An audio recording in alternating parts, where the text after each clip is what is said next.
I would like to remind you that council meetings are available live through Zoom, and recordings may be posted online on County of Huron's YouTube channel. You may be seen and or heard as part of these broadcasts, and your name, comments, and or presentation materials will become part of the public record. And with that, I would like to welcome you this morning and call this meeting to order. And be looking for an approval of our agenda, if someone would do that. Councillor Finch, Councillor Anderson seconding that. Those in favor? That is carried. Is there any pecuniary interest to declare at this time? Seeing none, then we will go on to the minutes of our previous meeting. And if there's any errors or omissions to address, and if not, I'd be looking for a motion to adopt the minutes. So that's Councillor Becker and Councillor Vanstone. Those in favor of that motion? That is carried. And we do have delegations this morning, and our first is Brian Petrie, and he's going to be attending virtually, and he's going to be presenting an update on Huron County Council on the provincial announcement regarding the consolidation of the conservation authorities. So, welcome, Brian. Thank you very much, Warden and Council, for having me here today. Certainly, there has been a lot of changes announced through the Conservation Authorities Act, and although there's just a small part of Huron County within the Upper Thames watershed, my goal is to get around to all of our current partners and those that will be affected by this decision and just give an update. And really, it's about just promoting, keeping those lines of communications open during this time, as there is a lot of changes that are going to have to happen in a very short period of time to implement the government's direction on this. So I appreciate the opportunity today. And with that, I'll just get right into it to ensure that we keep business flowing. So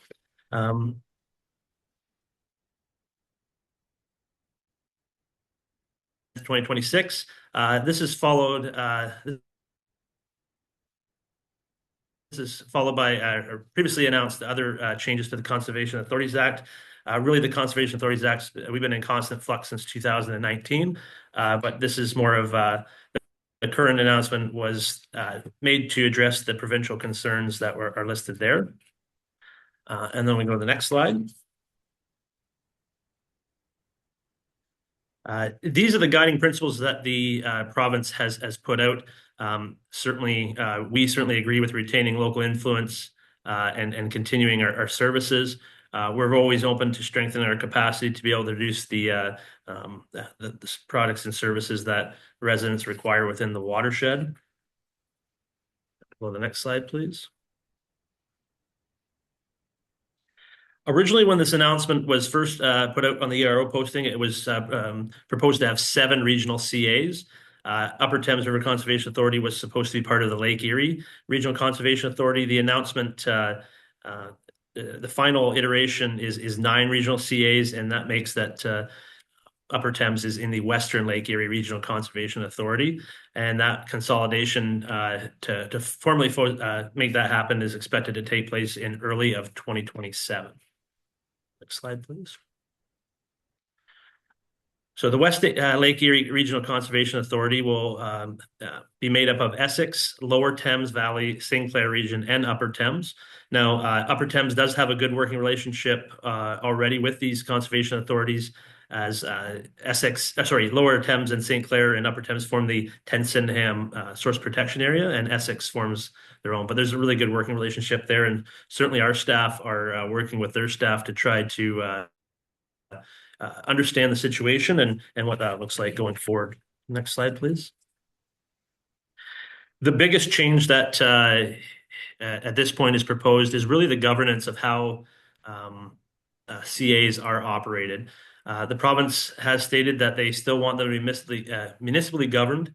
However, there is some, with all of this, there's a lot of questions, and hopefully we'll get some clarity going forward. But part of this was the province created the Ontario Provincial Conservation Agency. The number one goal of that agency is to oversee the governance and the programs and services. So there's a little bit of clarity that needs to happen of who's actually governing the new regional structure, but I'm sure that will come. The other big difference that will affect Huron County is that it's who is responsible for paying the levy. and that is upper tiers and single tier municipalities only. So right now in Upper Thames, it's South Huron that does have a share in our levy, but that will be transferred. And they will no longer have representation on the board. That will come directly from the county level, and those first members will be appointed following the 2026 election to the new regional structure. Slide, please. So here you can see a list of the 7 counties and the 6 single-tier municipalities. They represent 39 municipalities. So the original concept had 81. This is still a very large land area. As you can see, it comes, all the way from, Stratford all the way down to Windsor. So that's a very large area. The government is saying that they want to cap representation on the board to a manageable level. My guess is that Huron County, it's all based off population, not specific. It hasn't been specifically laid out in regulation yet, but based on what the government said, I would imagine that each county will have 1 representative on the board. And so you can see that there. There is a little contentious around this, how that will weigh out. Single tier municipalities are guaranteed, regardless of population, a person on the board. And I'll give the example, Peely Township with 235 residents will have a seat on the board, the same as Huron County or Windsor. Next slide, please. So I apologize, this slide isn't 100% correct for the situation, but the message is still the same. You will gain representation on the board, but you will also gain the levy on this. Certainly, one of the biggest concerns that we've heard is that we want to maintain rural voices at the table and make sure that that's balanced. UTRCA did this in the 90s. We had an order in council to reduce our board size, but it was specifically set up to maintain that rural-urban voice balance to ensure that those priorities are listened to. And that's one of the biggest concerns, is that will be diluted. Now, when it comes to levy, I do know that Middlesex County had a report saying that they expected their county levy to increase minimum 2.2% going forward from this. Next slide, please. So UTRCA was created in 1947, and a lot like other CAs across the province, it's always been a municipally led organization, and whether it be policy-wise organization, and really CAs have different shapes and sizes because they've set different service levels to meet the needs of their residents, much like municipalities do. And so that's something that is going to change. These are really, after the new legislation, provincially mandated and organized institutions. And so that's a major change from what's happened over the last 80 years. Certainly, a big concern is that loss of local influence and decision-making in that urban and rural representation on the board. To address this, after the consultation, the province did introduce what's called watershed councils to try to hear those local voices. We'll go to the next slide, please.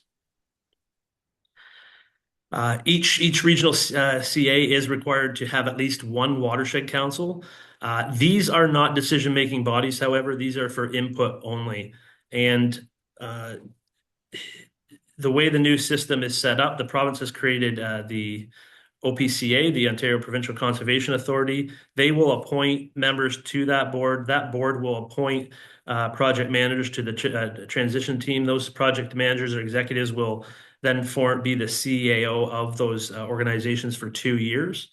And the agency will also direct the strategic planning process around provincial priorities and what service levels to provide. So really, when it comes to push or shove, I would be very concerned about how much input will be able to break through from that local level over the provincial mandate that is being imposed through this change. Next slide, please. This is the timeline that the province provided with their release. There's not an exact date in the spring of 2027 for the transition yet. That will come through regulation, but again, there is a lot of work to do in a short time here, and we want to be good communicators. So I would say that expect a lot of information to come to make sure that everybody's informed of the changes. To give you a sense of what has to be done, that agency hasn't been fully formed. The board members haven't been appointed. They have to then appoint the project executives. Then there has to be transition plans that have to be made between the affected CAs, and then they have to be approved by the agency, or they can change them. And then they have to make plans to have that take place in the spring of 2027. So a lot to do in a short period of time there. Next slide, please. So the budgets are a little bit different. The county will not see a direct impact in the first year. The minister has directed through the budget legislation that CAs will required to pass a 2027 budget by December 31st, 2026. The board has scheduled a meeting for October 6th of this year to try to get that done ahead of the municipal elections, to try to avoid any issues that way. That levy for that 2026 budget will continue to go to the current ratepayers at the lower tier level for 2027, and then it'll be assumed that it will take place for the 2028 year is when the first county budget will be affected. Next slide, please. The province did provide $20 million to create the Ontario Provincial Conservation Agency. And then on March 10th, they announced there'd be $3 million in annual funding to support and coordinate the transition. Unfortunately, that only works out to about $330,000 for each regional CA. And just to put into context, the Toronto Regional Conservation Authority estimated it'd be $5 million just to switch their branding. So my message to people is, since the province has not been open to providing other funding, there may be other transitional costs that would be passed on to ratepayers such as the county. Next slide, please.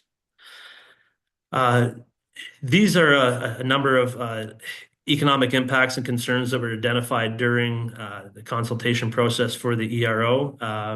Right now the province only contributes 3% of the funding, and that's pretty standard across the CAs. And the municipalities are our main funder. And with other items the province has put forward, such as feesing the amount of on our fees that we can charge, there is an upward pressure on the municipal levy to fund the mandatory programs and services that are required.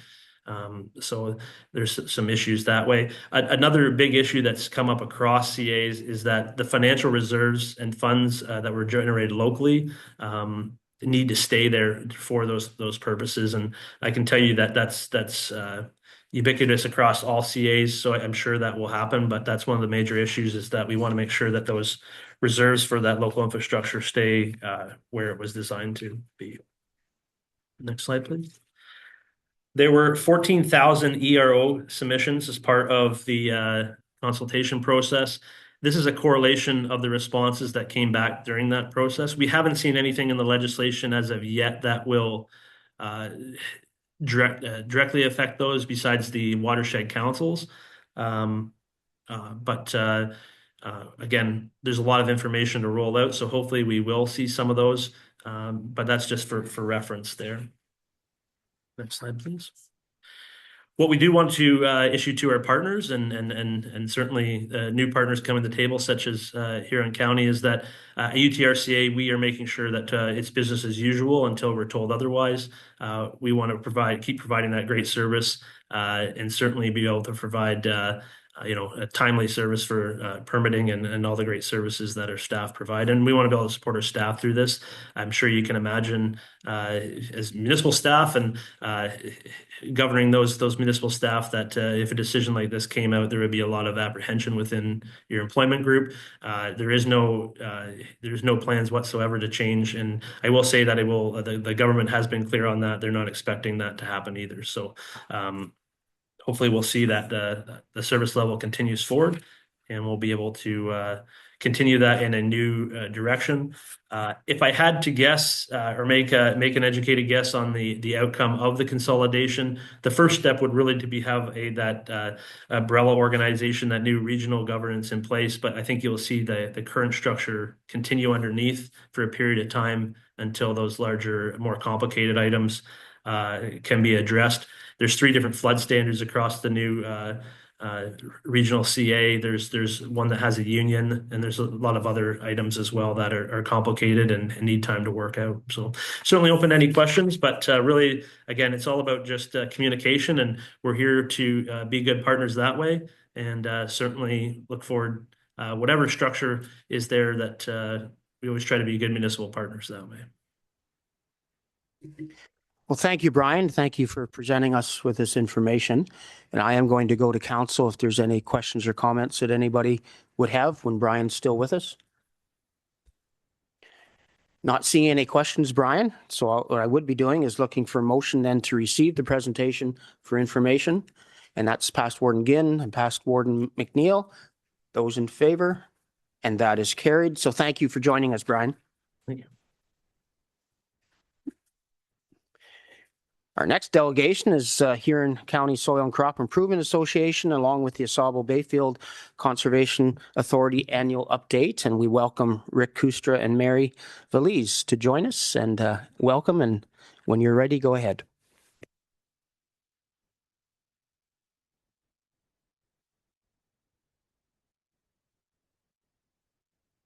Good morning. It's on. Okay. Hi, good morning, Council. Mr. Warden, pleasure to be here again. It seems we're here more than often, but it's pretty great to be here. Huron County has a demonstration farm right at Huron View. Many of you have already been there. If you haven't, you're more than welcome to come. We'd gladly show you around. We've been working there now for how many years now, Mary? 12 years, and have made some significant improvements. We've developed best management practices with our collaboration with the county and with the Asabo Bayfield. Things have really worked out well.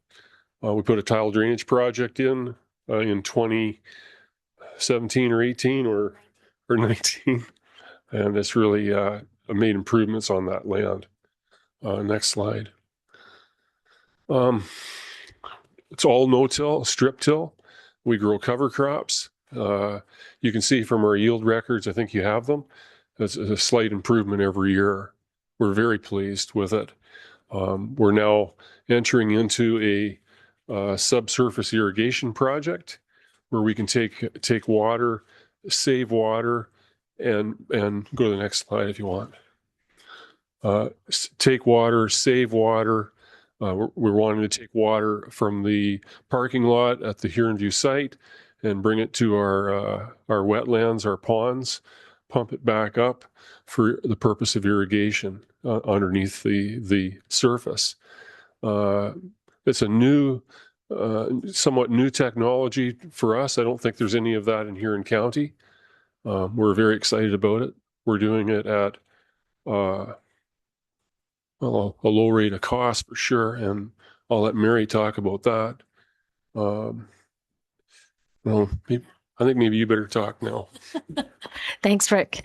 I just wanted to acknowledge the county for being an instrumental partner. This is your property, and you rent it to the Huron County Soil and Crop Improvement Association to do demonstration for $1 a year. Without your contribution, we would not be able to have the project. So I'm just going to speak a little bit more about some of the things that we're working on and things that we're finding. Next slide, please. So Rick mentioned the tile drain project that went in 2019. And in this picture, you can see the typical pattern style drainage versus the contour drainage towards the river, towards the Bayfield River. You can see that in the background, we had a no tile field. So we're actually comparing water quality and sediment transfer, comparing the different kinds of best practices for tile drainage. We also have wetlands on site, a berm, a keystone kind of berm in the one field to kind of redirect the flow so the water actually flows uphill at Huron View. That's a fairly interesting thing to have happen there. So we're testing a number of different things. And we're going to talk a little bit about the early results. So we definitely, and you'll see later in your package, the changes in crop yield. We definitely see a yield benefit from the drainage. But we also know that when you have more tile, you're going to have more water. So we may have less surface water and we may have less erosion on the site, but more tile means more water. And so that still has the downstream implications. And what we're really trying to test is with the contour drainage versus the pattern drainage, can we hold more of that water so that it's not available for downstream erosion? And initially, the initial results are showing that we think there may be more groundwater coming in at the bottom where the contour is, but there's definitely better water quality coming out of the contour drainage. So once we get a bit more data, we'll have more definitive explanation about that. To get that data, we had to put in some more expensive equipment this year. Some of these flow meters that we put in are $10,000 each. So we put one in the one field, the contour drainage field last year, and now we've just put another one in the pattern field. And eventually, we also are putting in other instrumentation from the University of Guelph, where the researcher there can build this equipment for $60. So if we can get better equipment to do better the same kind of monitoring, it'll be a cost saving for other areas, not just Huron County, obviously, and Huron View. So that's a big thing. So just quickly, so Mary's concerned about water leaving the property and going to the lake and eroding the banks of the Bayfield River. That's a Sable Bayfield. Over here at the farm level, it's truly important that we take water that's nutrient rich and recirculate it and save those nutrients. So they end up with less issue with water, and we get the use of the nutrients that we bought. So as farmers, we're gonna take that water and reuse it, not only for the purpose of water, irrigation, we're gonna save those nutrients. And as you know, fertilizer these days is sort of questionable whether we should even participate with what's going on. So it's just everything's sort of lining up for us here at Huron View and with the ensemble of how these pieces fit together with the farming world and the conservation world. It's really great. Next slide, please. Okay, so this is just, if you looked at your package earlier, you would have noticed the yield impacts, the improvements from 2016. Remember, we put the tile drain project in 2019. To the next slide. Do you want to say anything about the yields? So our yields are gradually improving and doesn't seem to be stopping. Like we're not going backward due to the tile, to staying off the fields when it's wet, being there sort of on time, good rotation, and lots of eyes on the farmer so he doesn't make a mistake. Next slide, please. Okay, so we talked a little bit about the yields. I'm talking a little bit about the water impacts, and just from this picture, the amount of gullying in the fields is very much reduced. So that has been an obvious improvement from the tile drainage, from the crop rotation that Rick mentioned, from the cover crops that are applied, from his strip tillage. These things have made a real difference in visible water and rail erosion on these fields. And as I mentioned, underneath in the tiles, that's where we're doing the monitoring to see how the different kinds of tile are impacting the water for downstream. Okay, next slide, please. As Rick mentioned, this year we're going one more step with a sub-irrigation project. Sub-irrigation is the opportunity to put the water back up the tile to sub-irrigate the crop, where the water will wick up for the available crop. This is something that is done in Ontario, and it is successful, but it's mostly done on very flat terrain with clay lens underneath to keep that water high. It's being tried here because the perfect conditions for this kind of innovation is only 2% of the landscape, of the agricultural landscape in Ontario. So that's not as much as we would want to use this potential tool. This site because it has some clay soils, even though it's got a lot of hill, as everybody knows that's been there, it also has a great deal of water that was already available because of the wetlands and the former lagoon. We're leveraging that geography to see how effective we can be at pumping water up the hill. We put in a solar pump, so we're going to learn about that. So there's lots of learnings this year.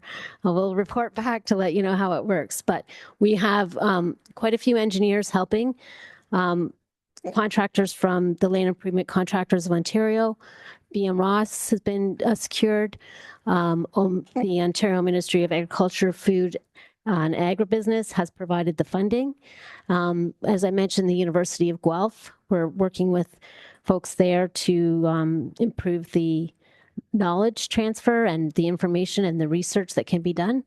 And then the Jeremy Miners from Agram in Illinois, he helped to design the original drainage project, and he's helping with the sub-irrigation setup as well. Next slide, please.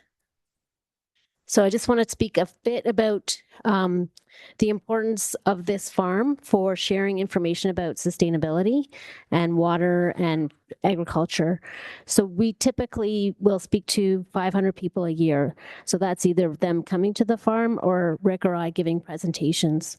And last year we were up in Sudbury talking to farmers and practitioners in Northern Ontario. And as you can imagine, Northern Ontario is having a real agricultural boom. And for us to come up there and talk a little bit about Huron County and the learnings from here was a pretty important thing to do with our learnings that we have here. So next slide. Okay, I just, again, thank you very much for your contribution to the project. And if people have questions, I don't know, Rick, do you want to add anything? Just want to say thank you to County of Huron and Council for letting us use that property, and we're doing well with it. So thank you very much. We could take any questions you have, anything. Well, thank you for the presentation and the information. And for us as County Council, it's a really good example of a partnership that we can use to demonstrate innovation and good management. So appreciate the work that you do on that farm. Council, is there any questions or comments that you would have? Past Warden McNeil, please. Thank you very much, Mr. Warden. As opposed to a question, it's a comment that echoes your comments, Mr. Warden. This is leading technology and something that Huron County should be very, very proud of.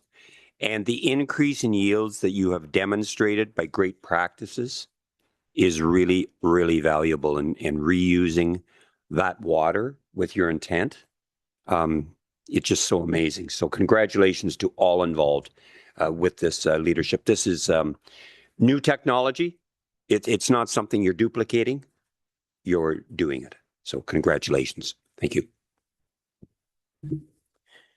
Anything else from County Council? If not, then I'd be looking for a motion to receive this report. That's Councillor Heffer, seconded by Councillor Harding. Those in favor? That is carried. And thank you again for the work that you're doing on the farm. Much appreciated. Councillors' comments. Is there anything anybody has? Not seeing any, so I will move on to our consent agenda. And if there's anything on that consent agenda that anybody wants to speak to, this is your opportunity. And if not, I'd be looking for a motion to approve the consent agenda. And that is Councillor McClellan and Councillor Finch. Those in favor? That is carried.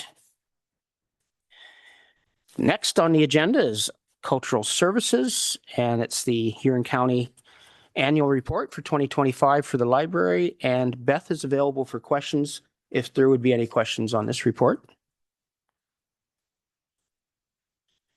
If there's no questions, I'd be looking for a motion to receive Beth's report. So that's Councillor Becker, seconded by Councillor Finch. Those in favor? That is carried.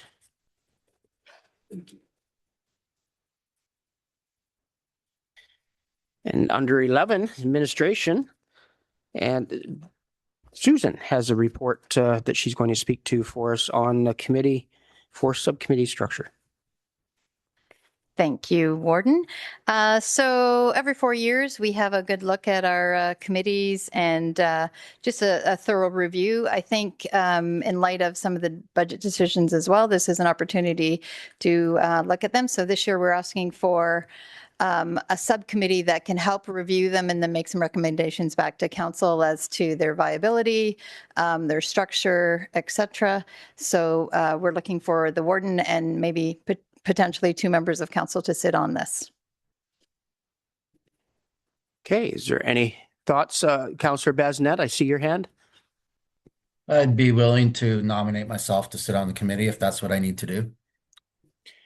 Okay, and I am actually going to refer to our clerk. Is that the process we're going to use here? There isn't a hard set process on here. I think if anyone wants to be on the committee, as long as we don't hit quorum, it's certainly more manageable with a smaller group for sure. And as I said, all recommendations will be coming back to council as well. So if someone wants to sit on the committee, it's good time. So Councillor Basnet has offered. Councillor Dietrich, you see your hand? Yes, I'd like to see if Marg Anderson would be interested in sitting on it. So Marg, I'm going to ask if you'd be willing to do that. Thank you, Warden. Yes, I would be. Okay, so we have Councillor Basnet and Councillor Anderson. Anyone else? So if not seeing other hands, Councillor Klopp. I'll move a motion. Okay. For those 2 plus yourself. So the following members, the warden, Councillor Basnet and Councillor Anderson. Do I have a seconder for that motion? And that is Councillor Harding.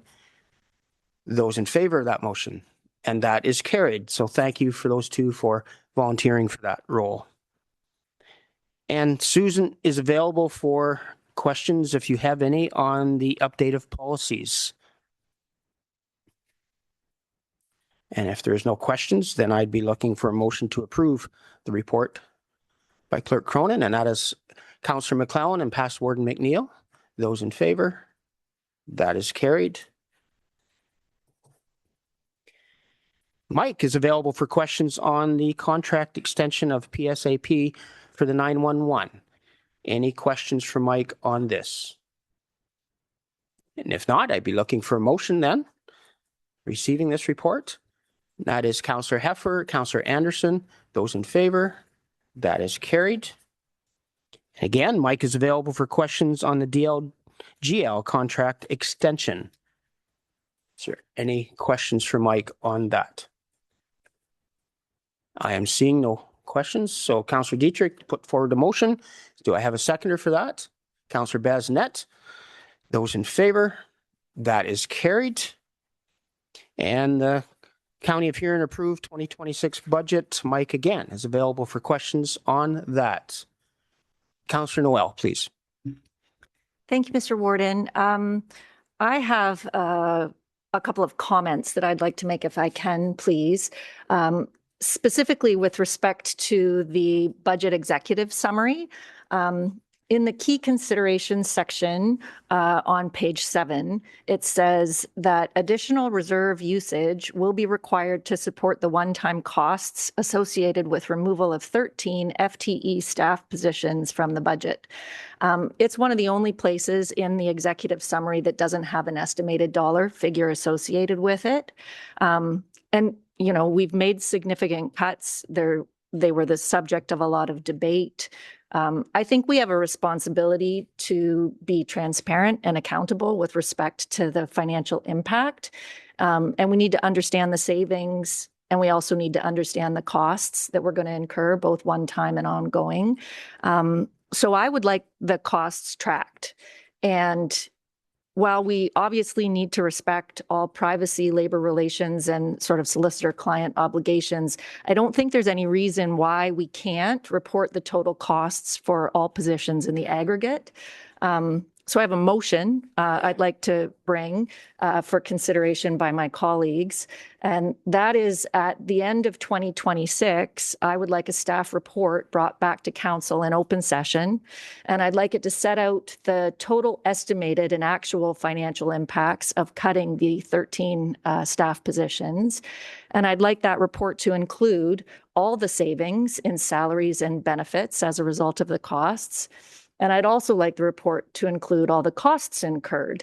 And I would like those costs to include the statutory and common law notice, any earned compensation payouts like accrued vacation pay or banked overtime, the costs of benefits continuation, any legal, human resources, consulting or advisory costs, any settlement amounts or additional obligations incurred, any transition-related costs, including the replacement and temporary staffing required, overtime if required, the cost of recruiting, hiring, onboarding, and training replacement staff,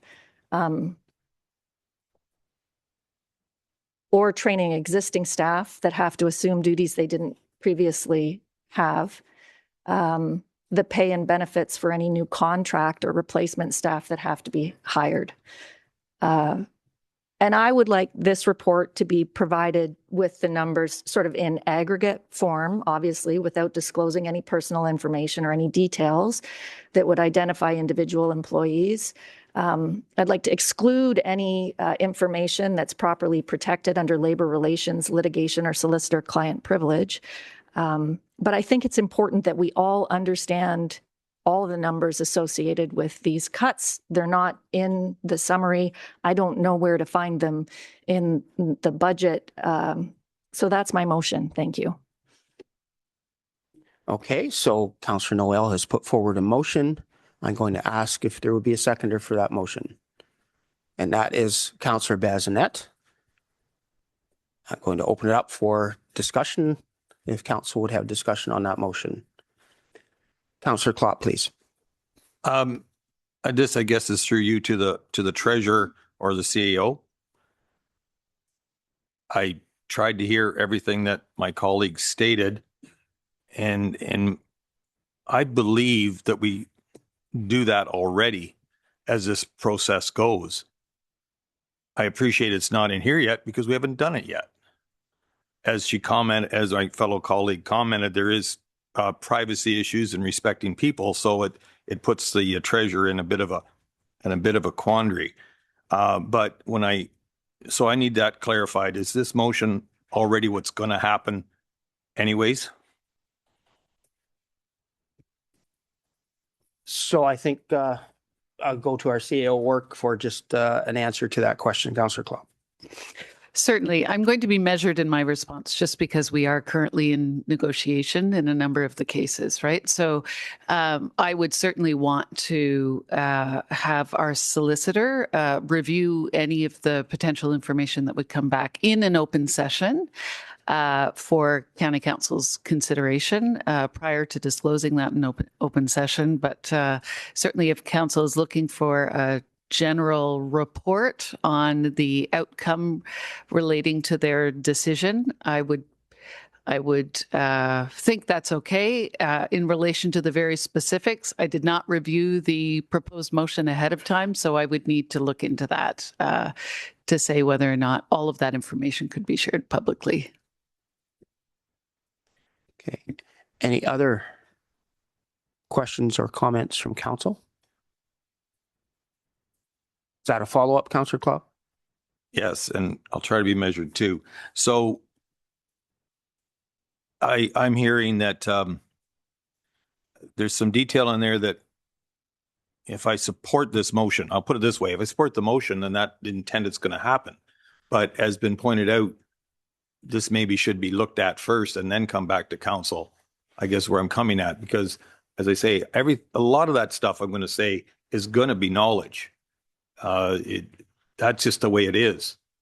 But there was a lot of very detail in there that, and even the CEO has far more knowledge of the politics of it in that sense. So I'm at a quandary. I don't want to support a motion and then binds us that we're going to have a lot of redactions later. Would it be better to maybe have this motion sent in and reviewed a bit and then come back? Because my hope is that I don't think councillor even making a motion, myself included, I don't try to make a motion that makes people not want to vote for something that on the sound of it makes sense. public disclosure of what the end of the day, our budget has a lot of lines about what we saved, what we didn't. Over the years on saving on labor, we have a number every year that we've talked about by not having hired people. So that's where I'm at. Maybe respectfully ask that this be sent to the motion is written and sent into the staff to look at, and then come back and see if it's a motion that I could support, or maybe others. Okay, I have Councillor Noel and then Councillor Finch. Thank you, Mr. Warden. I think for clarification purposes, I'm not looking for everything that I itemized to be set out individually. I'm looking for numbers in the aggregate, so the amount of savings, which includes those things, and the amount in costs, which includes those things. So basically, I'm looking for two numbers, but I wanted to make sure that the items that I think are pertinent are included in those numbers. So that would be not releasing personal information. It would not. So that was the intent behind the motion, if that helps clarify. Thank you.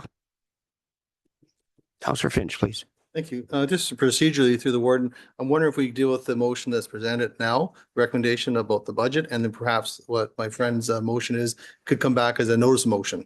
Would that make things a little cleaner for staff to be able to prepare something? Just a comment.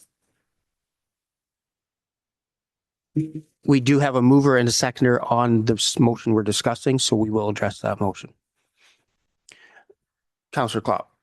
In hearing her explanation, I accept that, and I think I can vote. I will be voting for the motion. She just pointed out all the little details that the staff should hear, like we do lots of times. I'd like a budget item, but I hope you include, the price. If it's cars, we want all the gas, the tires, whatever. So I accept that.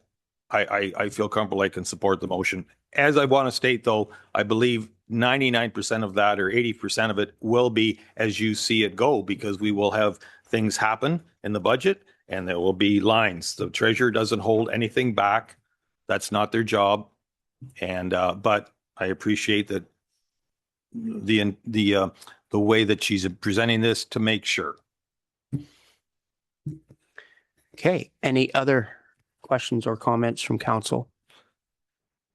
Ask Warden Ginn, please. Yeah, I'll certainly support the motion. I think it's important because it was such a difficult decision, and certainly not unanimous among council members, that the costs for these cuts should be known and measured against the savings. And I don't aggregate for sure. We don't want to violate any laws or people's rights, but I think it might be valuable information if next year's budget looks at many of the same issues that we faced in this year's budget. Pass Warden McNeil, please. Yeah, thank you very much, Mr. Warden. I will also support the motion because I think it's very, very important that we be open and transparent in our decisions to our taxpayers. Thank you. Okay. I'm not seeing any other hands. Then I am going to call the question. Those in favor of this motion. That motion is carried.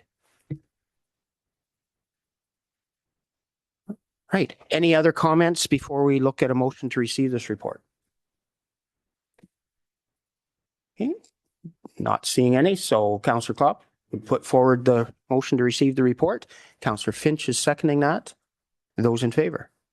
That is carried. And Mike is available again for questions on the marketplace membership for Ontario education. Was there any questions for Mike on that? And seeing none, then I would ask again for a motion to receive this report. That is Councillor Vanstone, seconded by Councillor Anderson. Those in favor? And that is carried. The impact on OMERS was asked to come back to us, and Megan is available for questions if there is any questions on that report. And I'm not seeing any questions, so would someone be willing to receive this report on OMERS? That is Councillor Noel, seconded by Councillor Finch. Those in favor?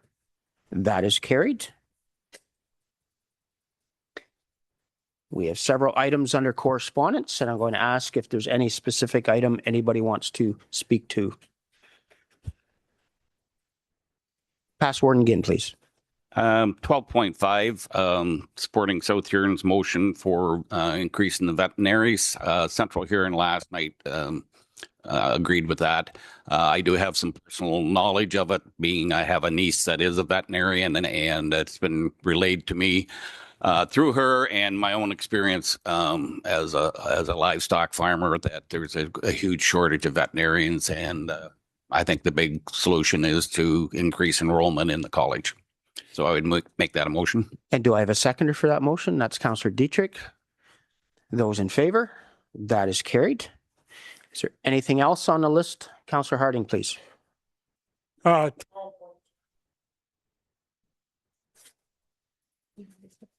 So we, just the clerk has informed me, we have already supported that one, and it just slipped through the cracks on this list. So, okay. Okay, Past Warden McNeil, please. Thank you very much, Mr. Warden. I would like us to support 12.13. That is a Clean Energy Frontier Conference that is planned to be held in October of 2026. That is a great conference for our area and very beneficial to Huron County. Thank you. Okay, so just can I take that as a comment that would be beneficial? And okay, very good. Thank you.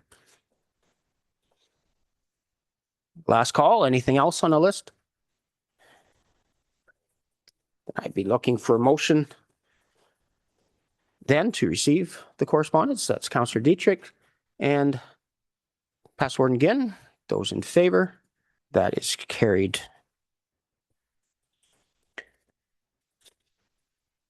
Is there any unfinished business to address? Seeing none, I'm going to go to Jeff, and he will be available for questions on the service subscription agreement renewal. Is there any questions for Jeff on that renewal? And if not, I'd be looking for motion to receive and approve the renewal. And that's Past Warden McNeil and Councillor Finch. Those in favor? That is carried.